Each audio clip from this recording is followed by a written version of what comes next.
Hi there. Welcome to Small Business Coffee Break, the video series where we take a few minutes to work on your business, not just in it. Today we learn if having less ownership means you have less influence on business decisions with Lillian of Sir & Associates. Lillian has over 20 years of experience in corporate and real estate law, so grab a cup of coffee and let's get into it.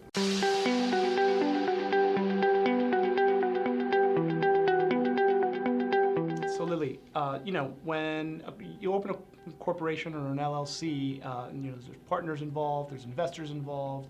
I think immediate assumption most of us have is, well, if their name is listed, they're equal partners, and if they own 51% of the business, then they are the ones whose voice is the loudest in that situation. Is that necessarily true?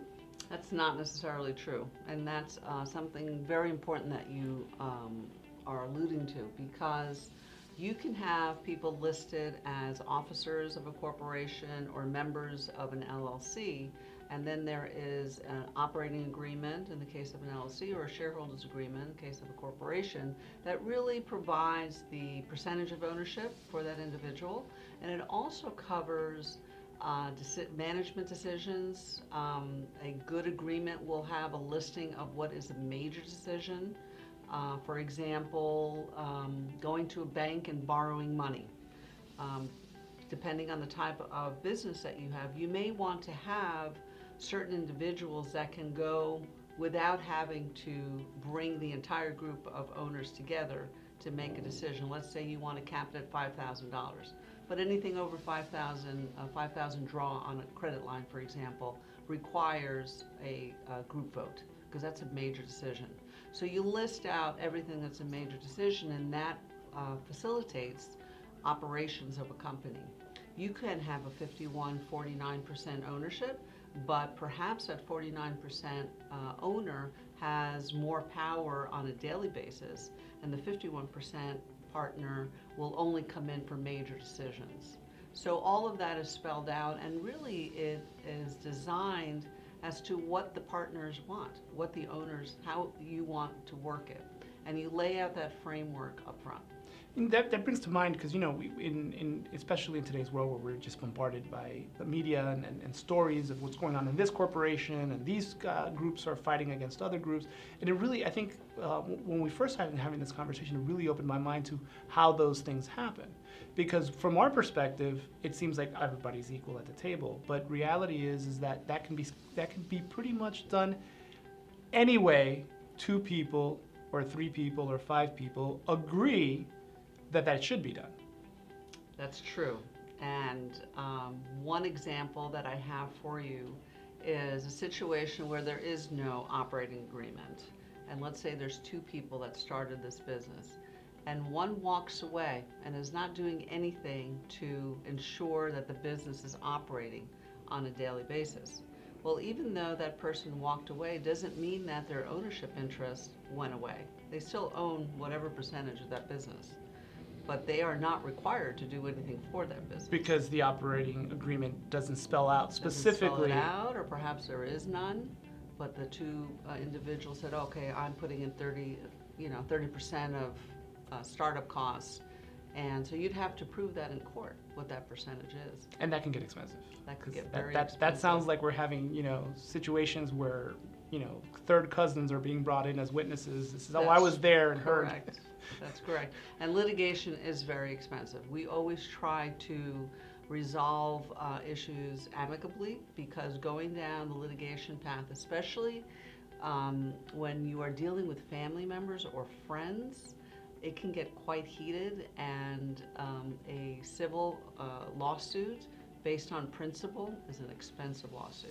And it's funny, because that was going to be kind of it seemed to me, as you were saying that, it's like, this is a good way to keep friends.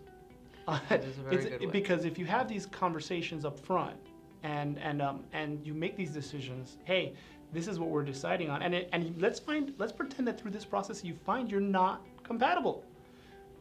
What a blessing that is to have found that out before the corporation was opened, to, God forbid, 15 years down the line, when now there's a real disagreement, right, and everybody's passionate about their position. Alex, you should think about it as a prenuptial. Basically, that's what it is, for a business rather than two individuals. And this prenuptial isn't so different than what it would be in marriage, where a prenuptial is sometimes you have to bring in as part of a separate negotiation. This is actually something that is part of the starting of a corporation. This is part and parcel. This is something that should be and is done in every, if not most, corporations. And so, it's not it shouldn't be an uncomfortable conversation. Well, it shouldn't, but it oftentimes is. But it's better to be uncomfortable up front and make all the decisions rather than be in a pickle later on. And we often see this. What we do with new companies or companies that have been in existence that didn't have the proper documentation is we provide a questionnaire, which is, I think it's about 7 or 8 pages long, of all the different things that those individuals should think about and decide upon up front. And the conversation typically goes, okay, we're sending you this, and then they'll call away, we really need some time to figure this out. And they don't realize they should be thinking about all of these things. And also from an asset protection perspective, which we also provide to our business owners, is you have, let's say, 1 or 2 person company, whichever type of corporate entity, and one dies or one is disabled, and there are no trust and estate documents in place to handle what happens with this person's interests. So these are all things that we'd like to point out to our clients. Well, that's funny because, I got to be honest with you. In my line of work, I get lots of phone calls and people say, oh, I opened a corporation yesterday.